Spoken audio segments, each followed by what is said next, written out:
So I want to pause here and just mention, I know that often, or it is not uncommon that we reach out to somebody to ask them to write a recommendation for us for a job, a position, or something. And the first thing that they do is say, "Oh, can you draft that for me?" So I really want to encourage you to reach out to someone who knows you and your leadership really well and with enough enthusiasm and perspective that they're able to write it from their own heart and their experience. So we're really looking at, it was really important to the leadership design team to have not only individuals talk about how they work with the community, but a sense of how the community experiences the leadership of the applicant. All right, so once the application period closes at 5 o'clock on September 18th, applications will be audited for completeness. So we want to make sure that you've hit submit. And eligible applications will be reviewed and scored by a peer panel of experienced professionals and community leaders. And the panelists will score the applications based on the following criteria: experience. The applicant brings perspective on arts education, youth development, that will contribute to the leadership circle. Alignment demonstrates leadership values and approaches that center community and reflect commitment to equity, anti-racism, and belonging. And approach, that the applicant offers approaches for engaging and collaboration that will contribute to the work of the leadership circle. And of course, more information about the panel evaluation and scoring criteria are available in the call for members. All right, so additional tools. The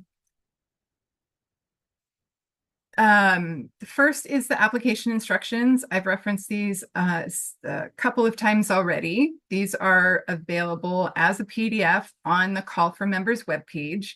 They include step-by-step instructions on using SM Apply, which may be helpful if you are not familiar with the platform. The platform's pretty user-friendly, but this can support you if you're new to getting on, to registering and all of that. And it also includes the application questions and instructions for both you and your moderator. And we've included those there because sometimes it can be easier to have that as a separate reference from the information that's in SM Apply. So all of that information exists in SM Apply also, but we've moved it into the instructions in case that is helpful for you. And then the other tool is the application checklist. And that is part of the Call for Members PDF, which is on the web page under full details. And this is an optional tool for you. I've included it because I really like checklists. And so we offer it to you if it will help you manage your application. Of course, we're all different, so you want to be sure it has all the tasks that you feel you need to complete the application. And so you want to make additions or changes to it in the way that is most helpful for you. It's not required that you use it. It's just for you if it's helpful. And then you'll notice that at the bottom of the page, there are links to explore more about the work of the Arts Ed Collective and the Department of Arts and Culture. All right, so with that, I will say once again, all the information about the application is available in the call on the Call for Members webpage. And once we have finished this event, we will be sharing the slides and the recording for your access. They will also be on that page. So I'm wondering if we have any questions. Oh, we have questions. Oh, okay. All right, let me jump off share screen. So I can see you. Oh, hello, everybody. And we fun. can, hi, you haven't seen us in a while. I haven't seen y'all for a while, but there's so many fun people here. Oh my gosh. So we can work through the ones that were already put into the chat, and you Okay. can keep putting them in the chat, but then I'm also going to hit the button so that you can speak again. Let me make sure that worked. So you can come off mute and just ask. Okay. Okay, so the ones from the chat so far. Mhm. Let's start with some easy process ones. Things in SM apply. Mhm. Should the applicant hit submit once the nominee has been listed? Or do they need to wait for the nomination to show up?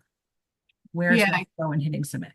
Yeah, so you will want to wait until your nominator has submitted their letter to your application. Your application will not be complete until that part of it is submitted.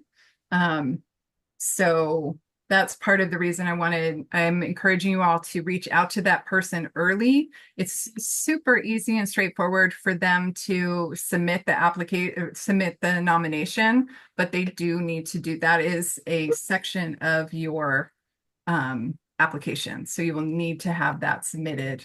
And as I said, you will be able to see when that lands in your application.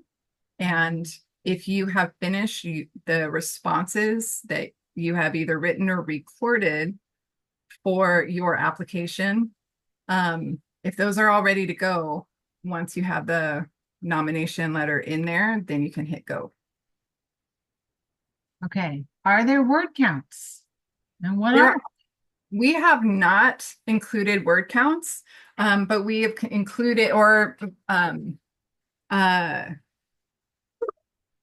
we have not included word counts, but we've created recommendations. So we recommend that your total written application be between 3 and 5 pages.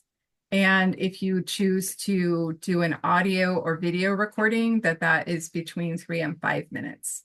If you go, what we have found is both personally and then with folks who have applied in other contexts is that um, word counts can be really frustrating because then you're editing in order to like squeeze something in. Whereas if you had just a little bit more room, you could finish it out um, uh, and feel good about it. So that's why we're not creating a word count. But also keep in mind that humans will be reviewing these. And so if you write a ton, you may exhaust your reader. So we recommend 3 to 5 pages or 5 to 10 minutes, depending on how you're presenting your application.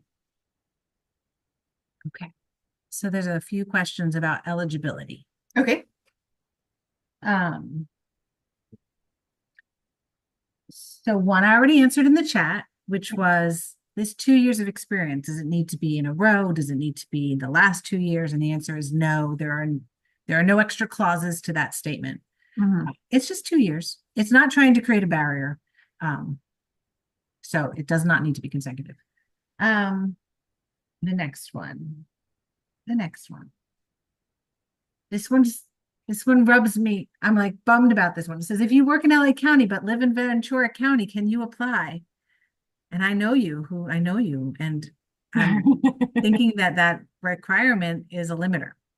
So as written, you must reside in LA County. The eligibility ones are the spot in this application where we don't have wiggle room. Yeah. Next, are organizations allowed to apply for this if they fit that first eligibility panel, which I believe is the residing in LA County? So there were a couple other, my thought to how to answer this is it's a circle of people. Mhm. So you want to represent your organization, you are you, and you can be representing your organization. I'm not sure if that answers the Yeah. question. Yeah. This There's is right. This is an important question. This is about people applying. This is like that's what I want to underscore is this is about people applying. We see a lot of um advisory groups. And in fact, the Leadership Council prior to this was a council that was largely identified by people who were affiliated with organizations. And what we want to do with this is really open it up and recognize that people have lots of different kinds of leadership to share and to move out of to make space beyond sort of positional leadership into flattened leadership. So if you're the head of an organization and you want to apply, awesome. You can talk about how you bring leadership in that position, but it's also awesome if you are a young person who is an arts education advocate and you don't have a formal position at an organization as that, but you work with your community and are recognized in your community for your advocacy. So I hope that helps you make your decision. Paired with that was a question about, could you use your vendor number of your organization? And yes, I would say if you as an individual are invited onto the leadership circle and you would like the honorarium to go to your organization, that would be fine. That would be your decision of where the dollars go. Next eligibility one, is there an age limit?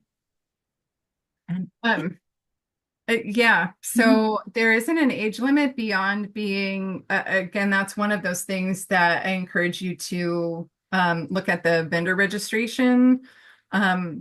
So we're sort of leaning on that because ultimately, if you are approved as a vendor in LA County, then we can create a contract with you. So we're letting them figure out what the parameters of that are. So that's going to be obviously that you are eligible to work. I apologize, I'm not up on the latest employment guidelines for that. And what I would say is if you are not old enough, if you are a young person who is interested in serving in the leadership circle, then we definitely want to track you in some way because we do have other avenues for young people to participate in our work. So if this one isn't the right fit, then we want to stay in connection with you to figure out what might be a better fit. A couple people want to know, how many people are we looking for? Mm-hmm. How many people do we imagine will be on this circle? You know, that's a wonderful question. We have budgeted currently for about 15 people to be on a leadership circle. That would be 15 people who are receiving honorarium. And we also in the leadership design team had recommendations larger than that, like closer to 20, 25 people. So this is the first year we're doing this. This is something we hope that the leadership circle will serve like the Funders Council and like the Leadership Council used to as an ongoing entity that changes over time as people apply and move on and off the circle. But it's the first time we're doing it. So we're not quite sure how many people are going to apply. And I think so there's a little bit of figuring that out. And also wanting to keep it a size that's manageable so that the meetings are effective. Because if you have too many people, then the conversations tend to not get as concrete and so we want to make sure that can happen, that the facilitated conversations can feel productive, that the leadership circle members have a real sense of what they're doing, a sense of purpose. So let's say 15 to 20 is what we're going for at this point.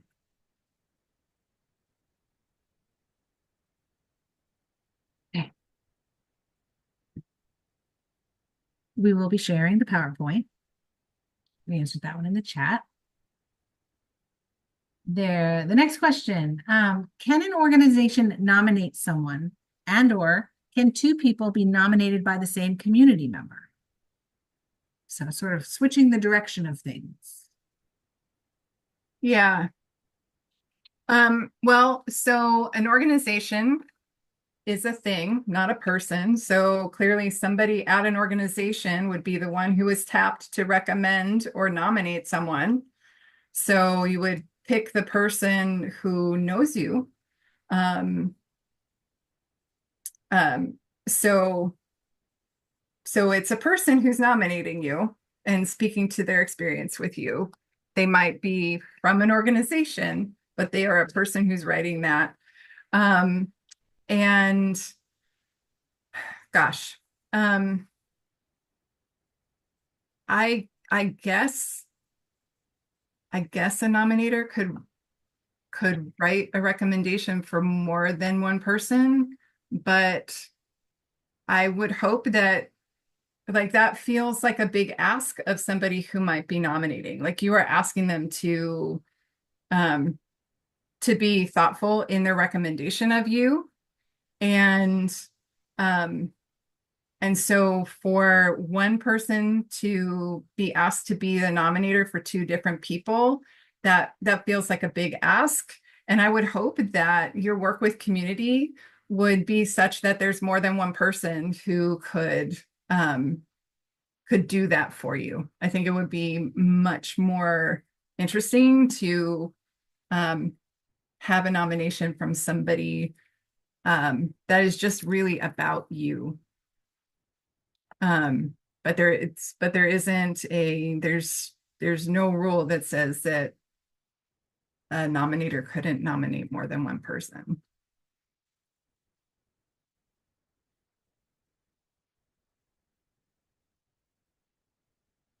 Okay, let's see if I can clear some of these most recent ones. Do you Okay. have specific January or do we have specific dates? And Yeah.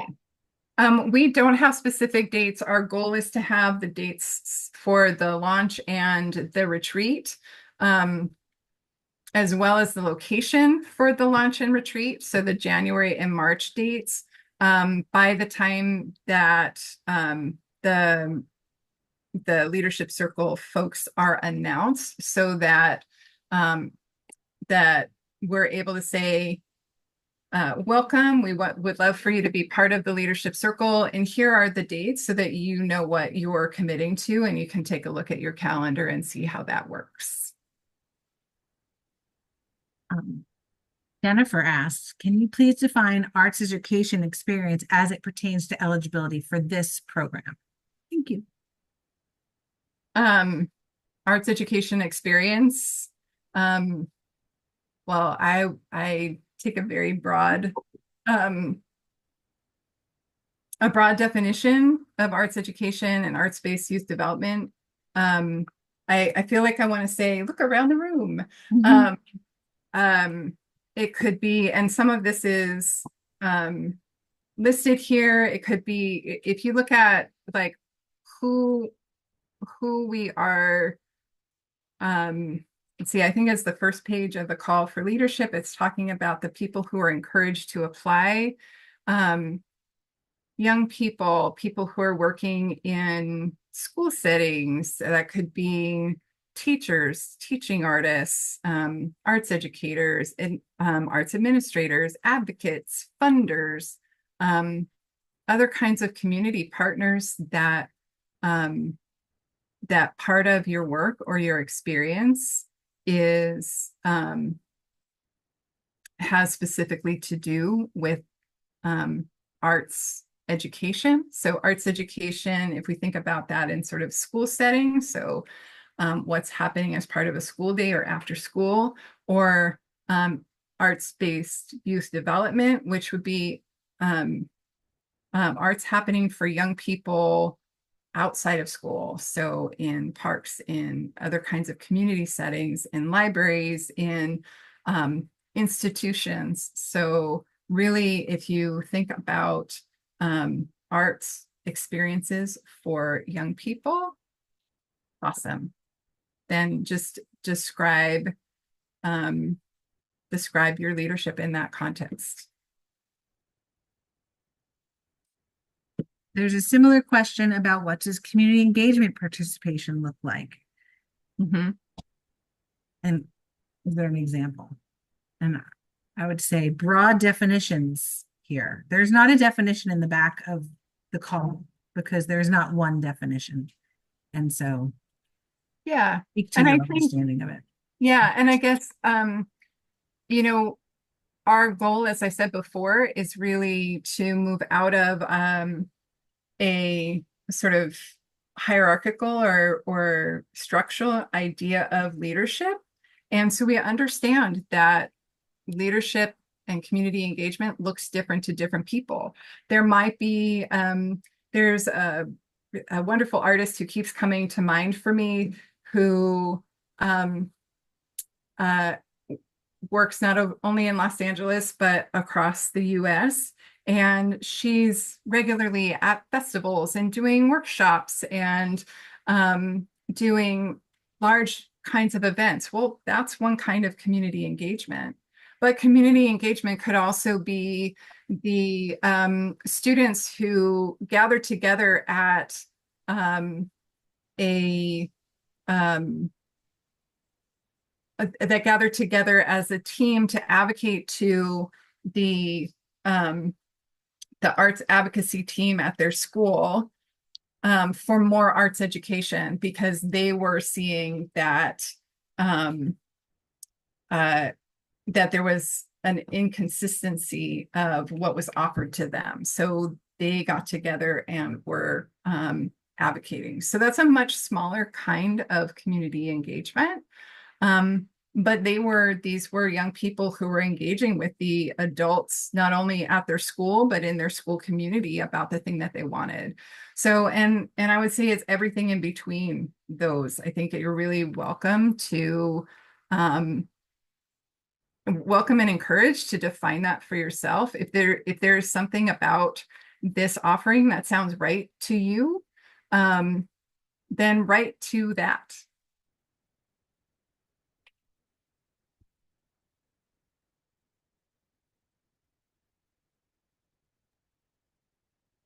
Okay. Someone asked for a great example of a nominee. Might it be a community partner, another member of the arts organization that one works with? Oh, of a nominator? Yes.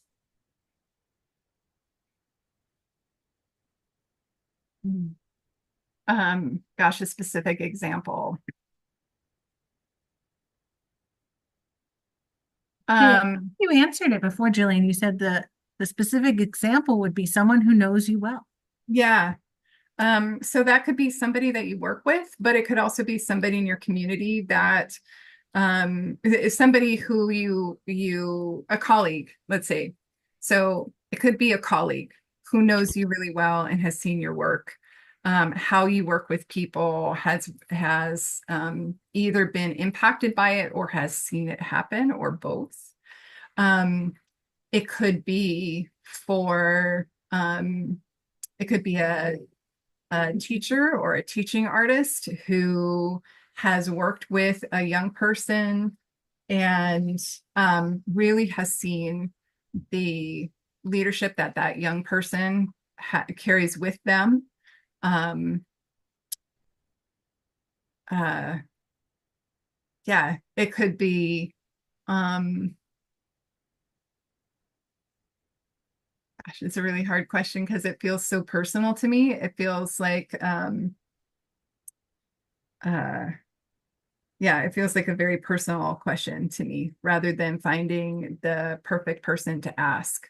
I think, as I said, in some contexts, similar to if you're applying for a job, and I'm only giving that analogy very softly because I don't want, like, it's not 100% fit. But if you're applying for a job and you ask for a recommendation, the recommendations that really work are from people who know you and can speak to specific aspects of how you work.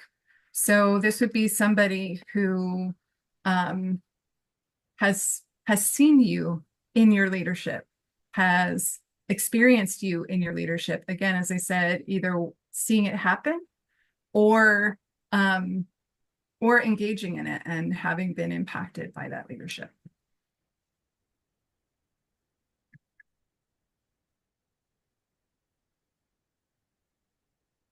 Okay. There's a few more. They just keep coming. Okay, that's why we're here. And I have a couple of questions saved at Derek and Sandra because they're very specific context. So just know that I did see your question. Yeah, and I think I might know what Derek's question is, so we can make sure. Okay, I think there's still some questions about the vendor registration. Okay. If a member receives the honorarium and the program is extended, does another honorarium become available? Right. So we're committed to compensating the leadership circle for their time through honorarium. So, so if we were going to extend the contract with you, then we would, based on what activities we intended to continue on, the compensation for that would extend with the contract.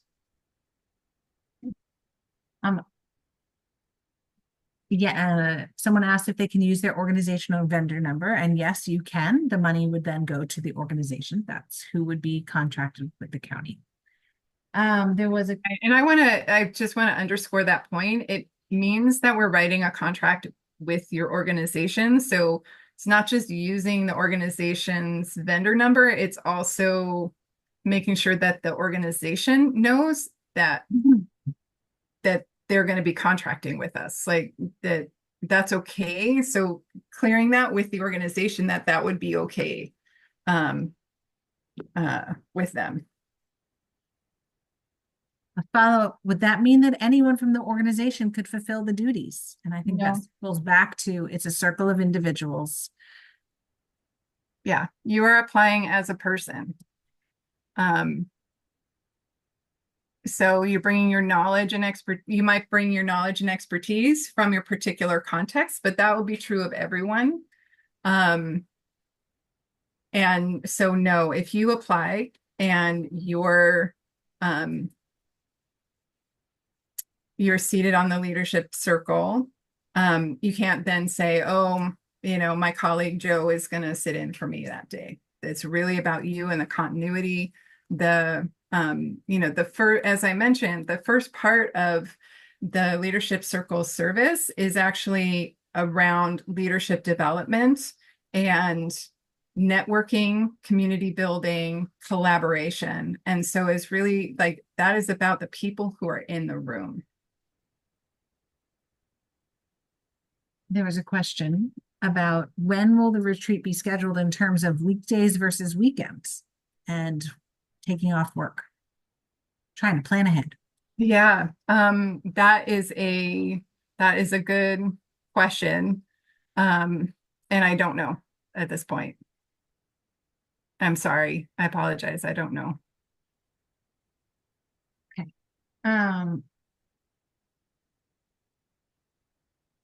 Phil asked a question. Hey, Phil. Hey, Phil. Which I lost the question in my sheet because I answered it in my brain. And the question was, could we waive the honorarium? And if we waive the honorarium, then do we not have to do any of this vendor registration, county contracting stuff? Yeah, exactly. So the honorarium is an offer. If you don't feel like you need to take it, then you don't have to be a vendor with LA County, and you won't have to sign a contract. Okay. Nancy noted. JC is observing. It looks like you're looking specifically for young folks. Is that correct? We are not exclusively looking for young people, but we want this to be open to a range of people, um, and we know that um, that young people are often excluded from opportunities to have a voice in the way that in leadership circles such as these. And so we want to make a special effort to um, to have that voice represented. We also know that it's hard for young people to make it, that they're the way that their lives are early early in their career can make that difficult. Um, but I also want to underscore there. So I don't imagine that we would end up with a leadership circle that's all young people. I think we want a diversity of people in a diversity of ways. And the reality is that the Arts Ed Collective, its work is focused on arts education and arts-based youth development, which focuses on young people. So the focus of this work is young people. Who's on the leadership circle are folks who are dedicated to working with and for young people. Okay, there's some real juicy questions coming in. So we're going to try to clear out a couple procedural ones. Come back to the juicy ones. You take a drink. Maiva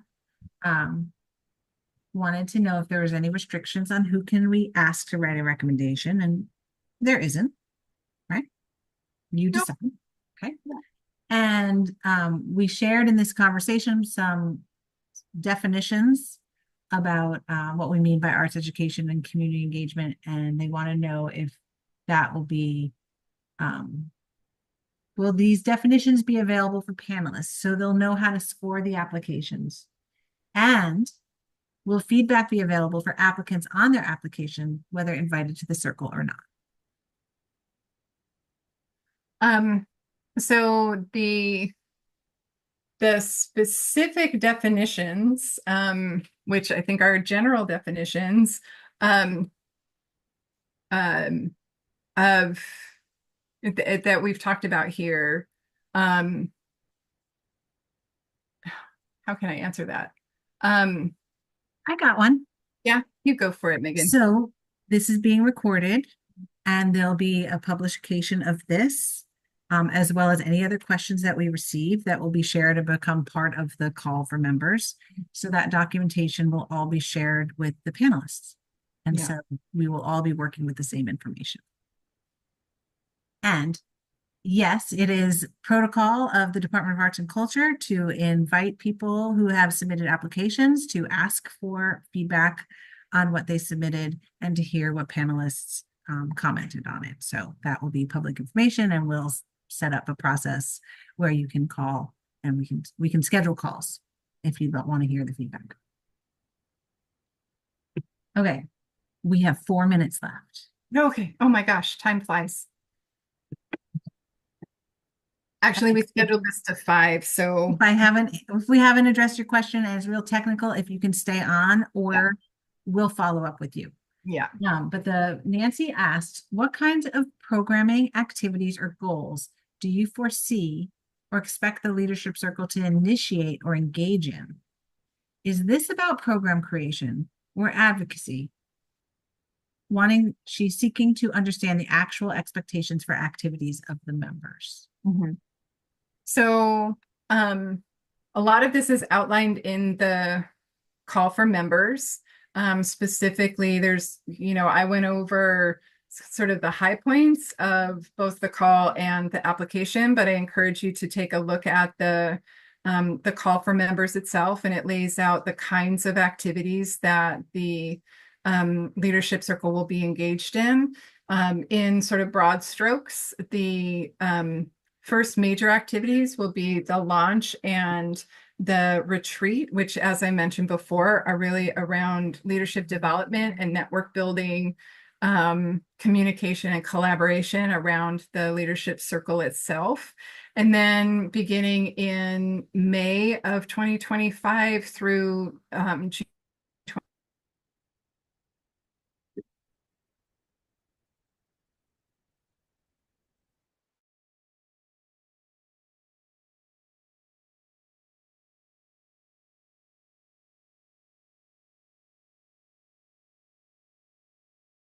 conversation about different aspects of the blueprint and the Arts and Collective initiative. And then out of those conversations, we anticipate that there may be working groups around specific subject matter, engagement of conversations with the community that the leadership circle will engage in, all to really come back and help inform how we move forward and our work. And that speaks to Rebecca's question, which is, will the up to 12 community engagement meetings be mandatory? They will emerge. Yeah, that's the quarter. You can think of the quarterly meetings as the standing meetings that will be the regular meetings of the leadership circle.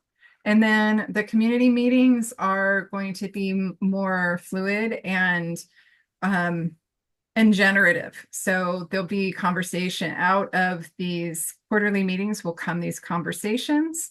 And so it's through those that we might identify like, oh, there's an opportunity for a working group. And so that working group could step out. It might not be the whole leadership circle. It might be a subgroup of that leadership circle. It might be a small team from the leadership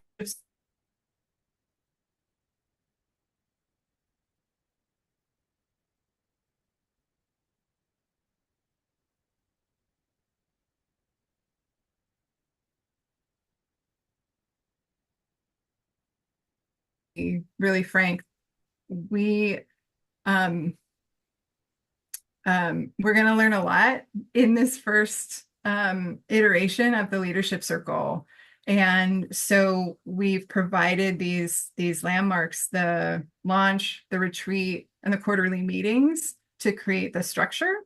And then, but we also know that there's probably going to be something else that comes up. And so those quarterly meetings are the place that we have some play. But this is a conversation. This would be a conversation with the leadership circle. So it that it's a mutually agreed upon kind of activity. I hope that makes sense. So it's 4:30 and you 63 fine people stayed on for the entire technical assistance hour. Did we make it through all the questions or are there more? We have Derek's question. Okay. We have Sandra has a question about logging in. Okay. So does Tani. And then I'm hoping your answer to Nancy's question about goals answered Gustavo's question. But Gustavo would have to tell us if. Yeah. Oh, I see thumbs up from Gustavo. So. And otherwise, I may have missed something, but that's what I'm tracking. So if Derek, Sandra, and Tani want to stick around, and anyone else, we are still here. Yeah. Release. I want to respect your time. So thank you, everybody. Thank you so much for your interest. We're really excited to be doing this work and a little overwhelmed, but also excited by the energy and the curiosity and interest. So thank you so much. And yeah, we look forward to seeing your applications.